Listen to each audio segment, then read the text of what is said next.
ইফতার করতেছি, সেই সময় বাড়ির চারিপাশ ঘিরে ফেললো। আমি কেবল একবার বিসমিল্লাহি ওয়া আলা বারাকাতিল্লাহ বলে গালে দিয়েছি।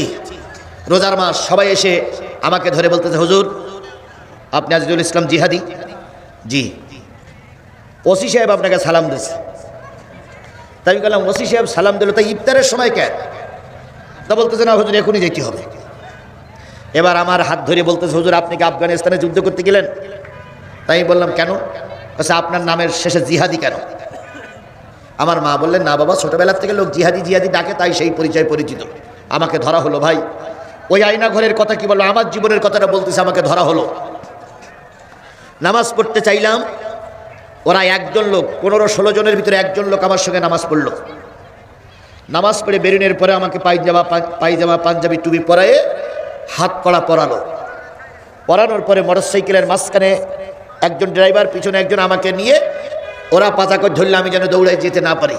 আমার জীবনের কথা বলতেছি। এরপর আমাকে থানায় নিয়ে যাওয়া হলো।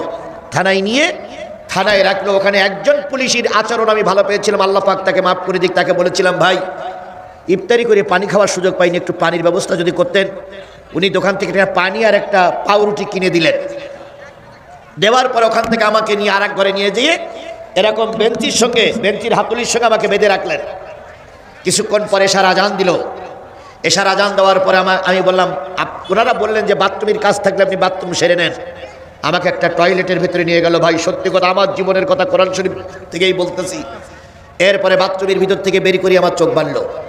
আমি কই, চোখ বাঁধতেন কেন? কয়, কোনো কথা নেই, আপনাকে এখান থেকে জেলায় নিয়ে যাওয়া হবে। থানার থেকে আমাকে জেলার জন্য গাড়িতে রওনা হলো।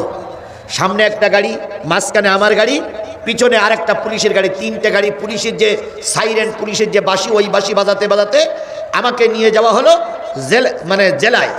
জেলায় নেওয়ার পরে ডিবি অফিসে আমাকে নিয়ে যাওয়া হলো রাত 12টার ভিতরে। এই 12টা পর্যন্ত সমস্ত জেলার আনাচে কানাচে এখানে সেখানে ঘুরাইছে। ঘোরানোর পরে এবার 12টার সময় আমাকে ডিবি অফিসে নিয়ে যাওয়া হলো। আমার জীবনের কথা বলছি। তাহলে ওখানে আমার চাইতে কঠিন অবস্থা যারা পার করেছে তাদের কি হয়েছে ভাই?